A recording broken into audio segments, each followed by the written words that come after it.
Dans la paracha Vayechi, au dernier verset du chapitre 48, après avoir béni ses petits-enfants Éphraïm et Ménaché, Yaakov Avinu s'adresse à Yosef en ces termes.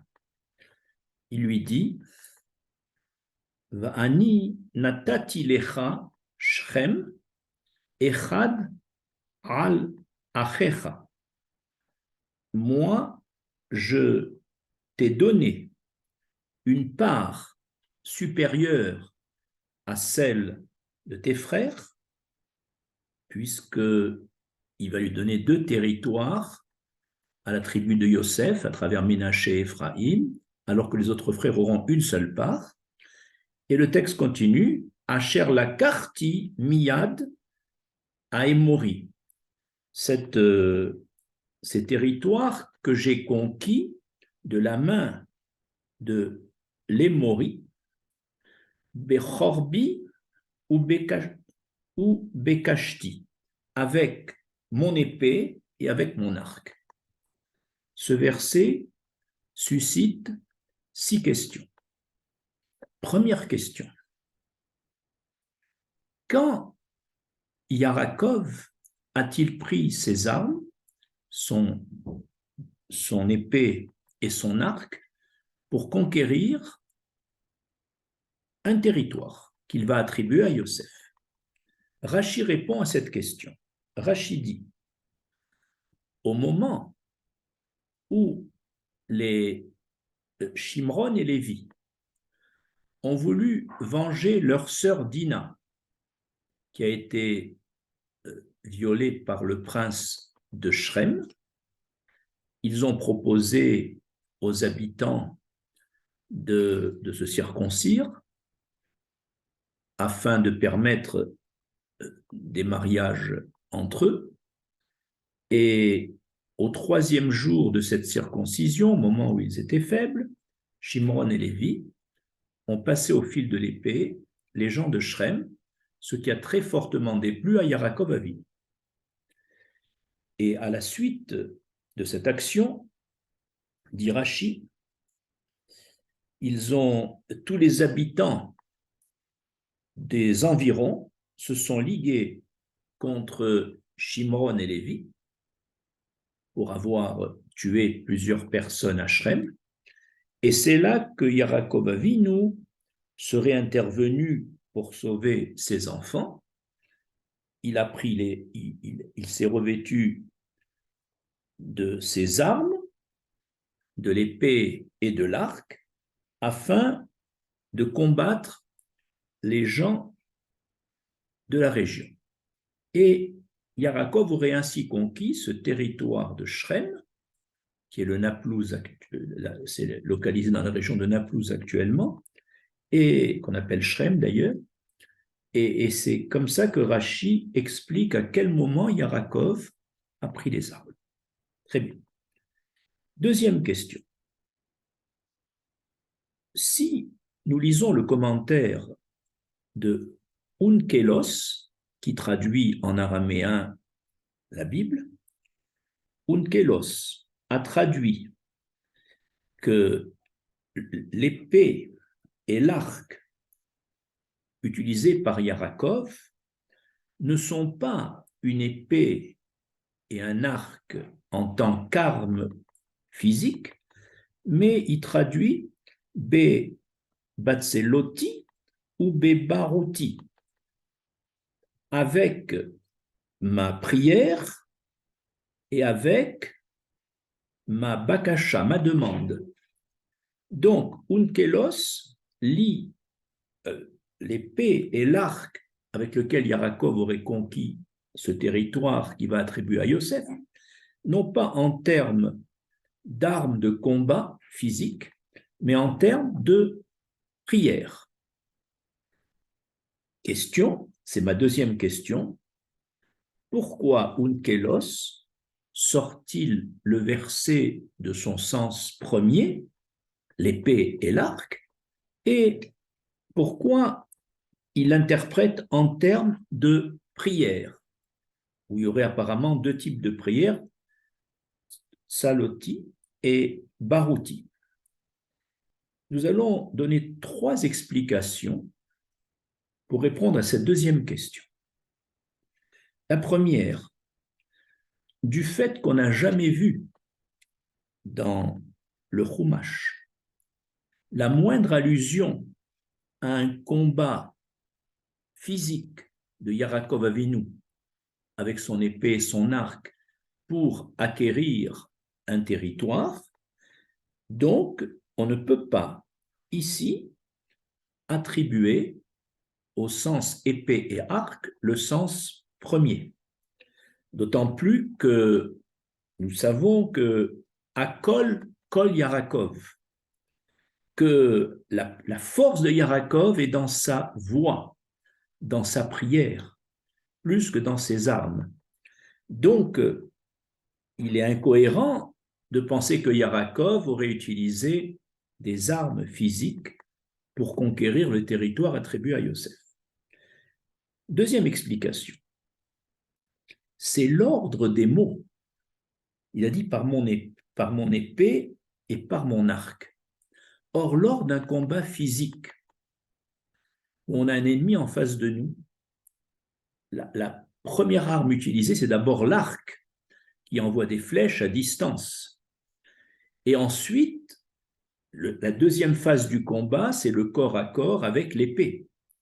Le fait que ce verset est écrit d'abord par mon épée et ensuite par mon arc, contrairement à l'ordre chronologique d'un combat physique, donc cela est une preuve, dans cette inversion de l'ordre, que si la Torah a changé cet ordre, c'est pour qu'on ne reste pas au sens premier, au pshat, mais au sens symbolique, l'épée et l'arc étant deux formes de prière, comme l'a signalé Onkelos.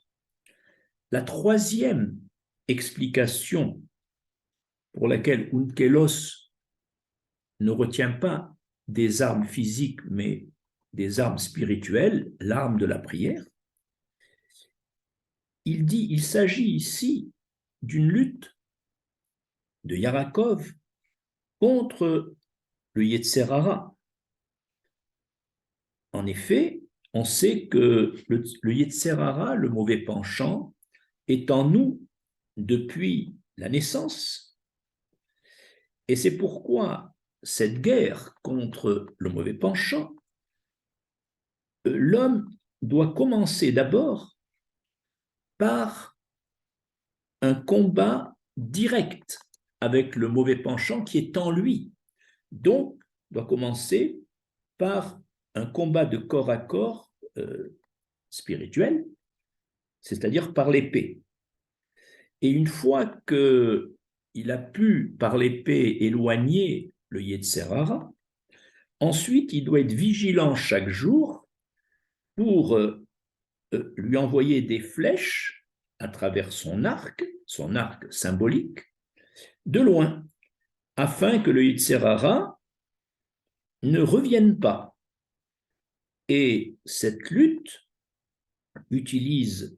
contre le Yetzer Hara utilise 2 armes.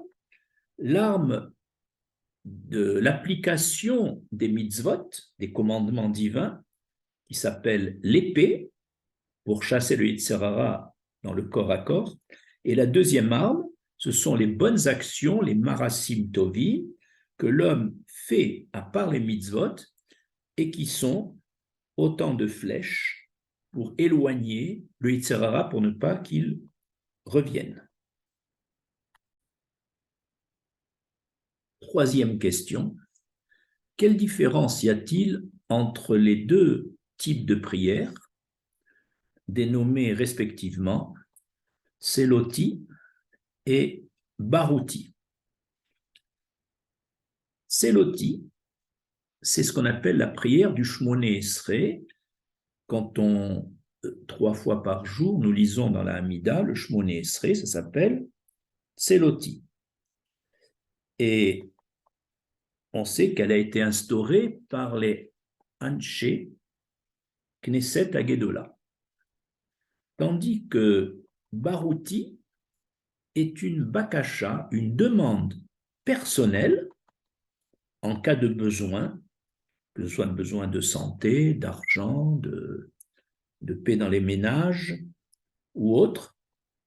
Donc, on va montrer que, ça c'est pour la définition, Tseloti, c'est la prière de Shmoné Esrei, de la Hamida, des 18 bénédictions, tandis que Baroti, c'est une prière personnelle, une bakasha. Il y a une grande différence. Tseloti, la prière de Shmoné Esrei, chaque mot et chaque phrase a été composée par les membres de la grande assemblée. Et comme ces gens-là avaient une grande kedusha,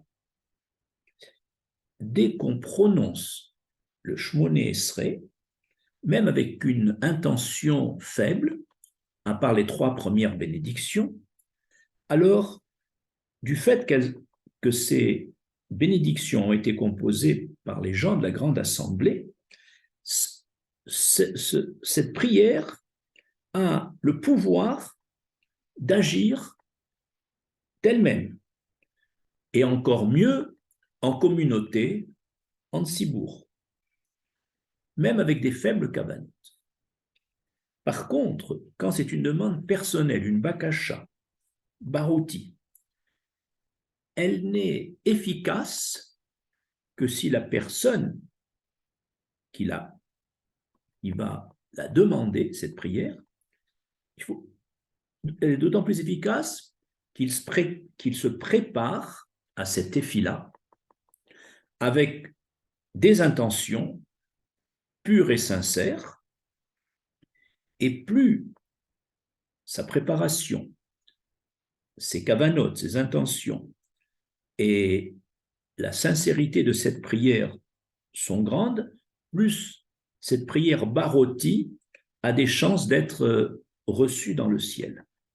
C'est pourquoi souvent, pour baroti, on passe par l'intermédiaire d'un Talmid Chacham qui, lui, joue le rôle d'intermédiaire entre la personne qui a une demande à faire et l'Éternel. Comme dit le Talmud Baba Batra, Kol sheyesh lo chole betor beito, tout celui qui a un malade grave dans sa maison, Teler etzel chacham, on lui conseille d'aller auprès d'un sage, et mevakesh alav, et qu'il demande de lui une bakasha. Voilà. Autrement dit, il y a 2 types de prières. La prière avec les mots reste fixe, celle de la Hamida, composée par les Anshe Knesset Agedola, qui ont un pouvoir énorme, quel que soit celui qui prie, quel que soit le niveau de celui qui prie, quels que soient les kavanotes. Par contre, dans les prières personnelles, particulières, qu'on appelle barouti, si on peut faire le travail de préparation, de kavana, de pureté, de sincérité, alors on fait soi-même la prière, et en général, on passe par un chacham d'un niveau plus élevé. Nous allons passer à la 4. Pourquoi est-ce l'épée qui a été traduite par pourquoi est-ce l'épée qui a été traduite par Unkelos comme étant la prière des Anshe Knesset Agedola, du Shmoné Esrei, et pourquoi est-ce l'arc qui a été traduit par Unkelos comme Seloti, c'est-à-dire par une prière personnelle. En effet, l'épée, c'est une arme pointue et tranchante qui peut tuer l'adversaire, et d'elle-même, l'épée elle-même, a un pouvoir personnel, même s'il n'y a pas un gros effort de l'homme. Et ça correspond à la prière appelée Tseloti. L'épée correspond à Tseloti parce que c'est la prière du Shmoné Esrei qui, même si le prieur n'a pas de grande force personnelle, puisqu'il utilise les mots de la Knesset Hagedolah, alors cette prière agit d'elle-même, elle tranche d'elle-même, comme une épée qui n'a pas besoin de gros efforts de l'homme lui-même, parce que l'épée est tranchante. Par contre, l'arc, la deuxième arme, l'arc, correspond à Barouti, c'est-à-dire à la prière personnelle. En effet, lorsque un archer envoie des flèches qui sont capables de tuer seulement si l'homme les envoie avec une grande énergie, un koach. Et donc, c'est surtout la puissance de tir de l'archer qui va déterminer dans cette flèche le résultat. Un peu comme dans la prière personnelle, elle va dépendre de l'homme lui-même, de sa force, de sa sincérité, de ses kavanotes, de ses intentions pures.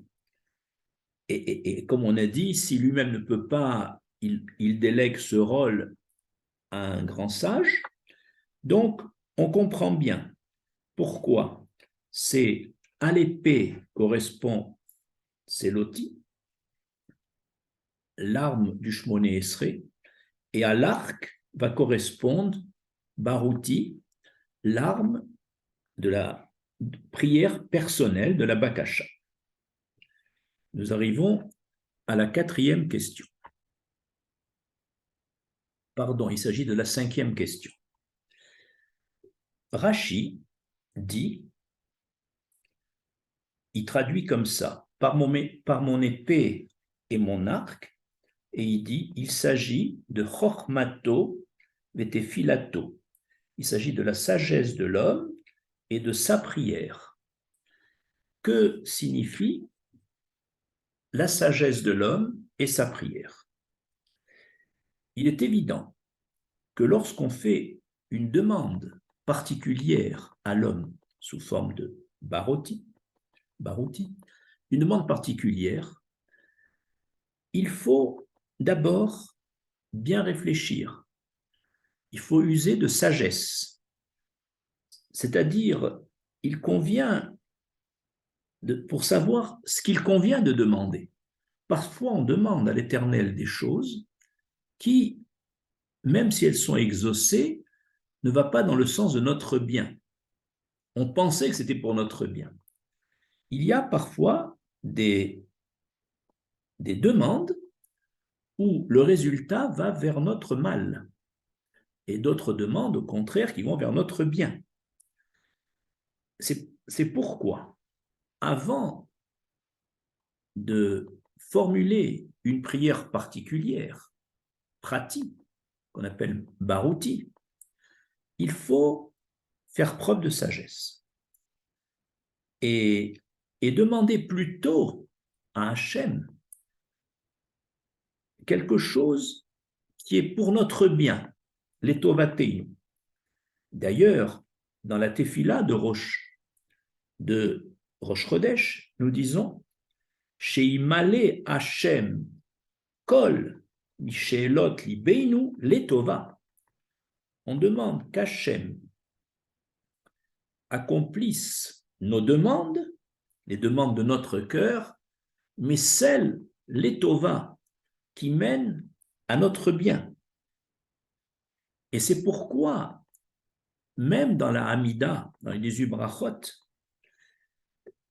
la demande de notre santé, du retour de Sion sur sa terre, etc., toutes les demandes que l'on fait sont précédées de la prière de Chonen Adarat, ça veut dire gratifie-nous de la connaissance, de la sagesse, afin, et ça c'est avant même, à la 4e bénédiction, avant de demander, de faire nos demandes. Puisque parfois, par manque de sagesse, nous faisons des demandes qui ne correspondent pas à notre bien. À l'exemple de cet homme marié qui avait des beaux-parents très riches et qui souffrait que ses beaux-parents le traitaient en citoyen seconde zone parce qu'ils avaient de l'argent et que lui n'en avait pas. Alors il est allé chez son Rav pour demander qu'il prie pour lui pour que ses beaux-parents s'appauvrissent afin qu'ils souffrent moins de leur esprit d'orgueil et de supériorité. Le Rav a prié pour lui et le résultat était pire parce que ses beaux-parents étant dans la détresse financière, il a dû lui-même assumer le complément et au détriment de ses propres finances, il est allé consulter le Rav en lui disant « Ma situation aujourd'hui, elle est pire que celle d'avant. Je préfère encore recevoir des vexations, des humiliations et qu'il soit indépendant financièrement plutôt que cette nouvelle situation. » Donc, c'est pour ça que Rashi a dit « C'est ma sagesse et ma prière. Dans ma prière personnelle, je dois faire preuve de sagesse dans ce que je demande. Ou alors être plus prudent et dire à Hachem, n'accomplis que ce que je demande et qui correspond à Tovati, à mon bien. » Nous arrivons à la 6e et dernière question. Lorsque Yaakov a dit dans le verset à Yosef, « J'ai pris le territoire de la main de l'Hémoréen avec mon épée et avec mon arc », pourquoi a-t-il besoin de 2 armes, l'épée et l'arc, et qui est l'Hémoréen? Rashi dit que l'Hémoréen n'est autre que Esav.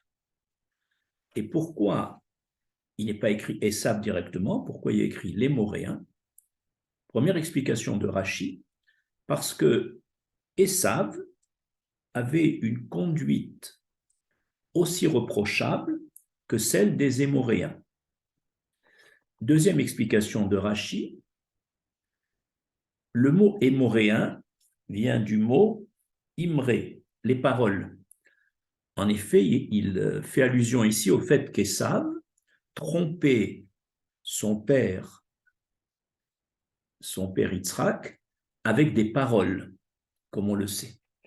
Et donc, dans les 2 cas, l'hémoréen, c'est Esav.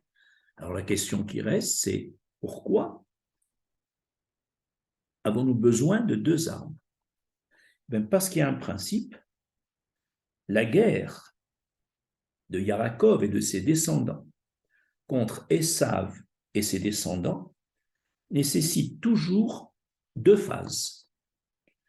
Une première phase préparatoire avec l'arc de loin, et celle-là, elle est représentée par les descendants de Yosef, et une deuxième phase par l'épée en contact direct, représentée par Yehuda, de façon que le fils de Rachel, Yosef, fait le travail préparatoire, le fils de Léa finit le travail. C'est-à-dire qu'il y a ici, dans cette démarche en 2 étapes, le plan pour que Yaakov puisse vaincre Esav.